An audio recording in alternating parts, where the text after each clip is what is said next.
Hi, I'm Sylvie. Welcome. This is Beyond Financial Reset. If this is your first time stopping by, thank you. Please be sure to hit the subscribe button and the notification bell so that you will receive notification when we release videos every week. If you have already subscribed, thank you. We appreciate you. In this video, I'll be talking about common reasons why marriages in the diaspora have problems. And I will also be talking about easy practical tips that can be utilized to prevent marriages from ending up in divorce.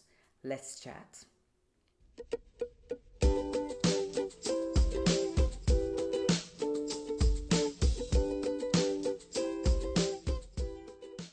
The very first reason why marriages in the diaspora have problems is that spouses do not communicate. That's right. Because spouses do not communicate, they don't know what each other's goals are. Nobody knows what the other person is thinking. Nobody knows what the other person is planning for the next year, the next week. So, of course, there's bound to be a problem. Now, with the advent of Twitter, Facebook, Instagram, you see everybody tweeting, okay, honey, come downstairs.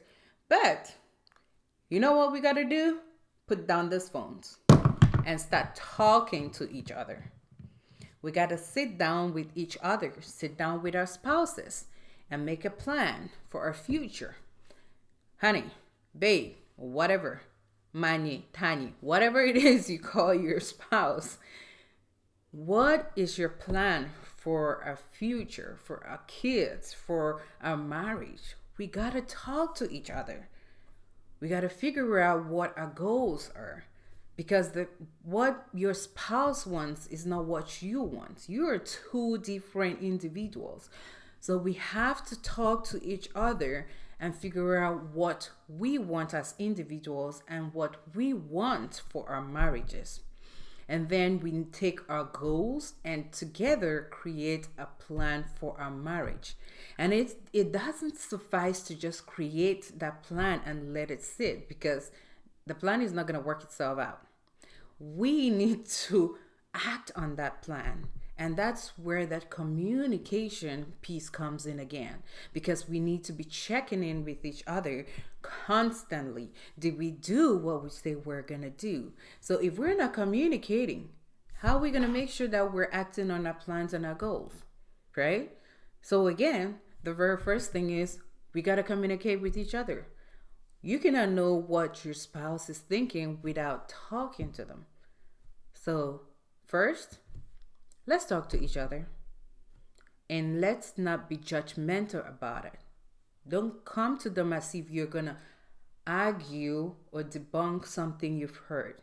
It's coming to talk to them from a place of love, not being judgmental. All right? So, honey, what do you want for the next year? It's not, you be talk say next year you'll do this and then you never do them. So how we do now? No. That's not how we're gonna do it. It's what do you want for the next year? And then we sit down and we create a plan. Okay? That's the very first thing. The second problem that marriages face is dishonesty. Whether it's dishonesty from financial infidelity to sexual infidelity, but dishonesty across the board. Now, when trust is broken in a relationship, it is really, really hard to fix. But it is not impossible, but you just have to work on it. You have to be open and honest with one another. So if you know your spouse has trust issues, don't buy shoes and keep them in the car.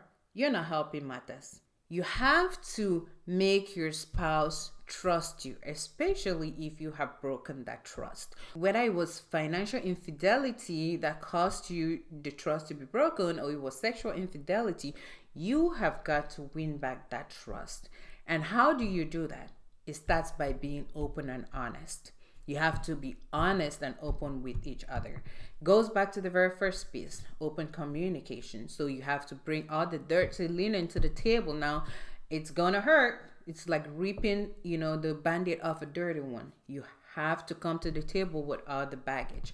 Now, because we're talking mainly about finances here, you got to bring every baggage to the table. You got to bring your debt to the table. You got to bring all the credit cards that you've been using and or opening behind their backs. You got to bring it to the table and let them know what you've been doing. Now, if you're the spouse who asked the question, you cannot get mad when they start telling you what you asked, because the spouse is being honest, right? You have to receive the information so that together you guys can work on it, because you asked. So when they start telling you, you don't flare up now and start being angry. No. They're putting the baggage on the table so you together as a couple can sort through that baggage and build up something beautiful as a couple. So first thing is you got to have an honest, open conversation about the issues that are causing or that cause that trust to be broken. Because when you're able to sort through your trust issues and your spouse gets to a place, for example, where they can give you their income and not be afraid that you're going to go and squander it, then you know that you are building a healthier relationship. And a relationship or marriage that is built on trust has been shown to last longer.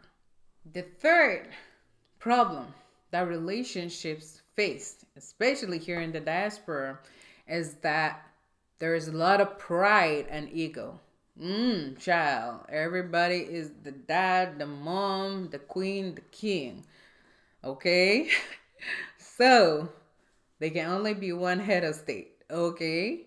However, you decide to run your household, there has to be mutual respect. You married each other. You report to each other. You got to remember that.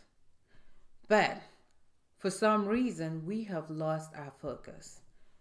We seem to be fighting against each other instead of working with each other. And it seems like there's something to prove to each other. No, that's not the way we're supposed to work. We're supposed to work again with each other so that we as a team can make sure that our family thrives. But our pride and our ego doesn't let us do that. So how can we fix that? You always got to remember that when it comes to marriage, it's a team effort. If something is broken, both parties are held accountable. You can't be pointing fingers. Secondly, we have to take accountability for our actions. The minute you walk down the aisle with each other, I hope you walked down the aisle or you went to the courthouse or you went to the justice of the peace, however you got married or you rub red oil on your body, however you got married, the minute you decided to get married, you became a team. Both of you are going to be held responsible for whatever gets broken in that marriage, for whatever works in that marriage. Both of you are held accountable. So you cannot be pointing fingers at each other. You need to figure out together how you are going to fix things. When you're open and honest and accountable to your spouse, it empowers them to in turn be open and honest and accountable to you. And please remember that when it comes to marriage and to love, the more you give to your spouse, the more you receive. So you always want to pour into your relationship because you are going to get back a lot more. Please share the video with other couples so we can continue to have loving and thriving marriages here in the diaspora. And check out the other video. I love you for watching.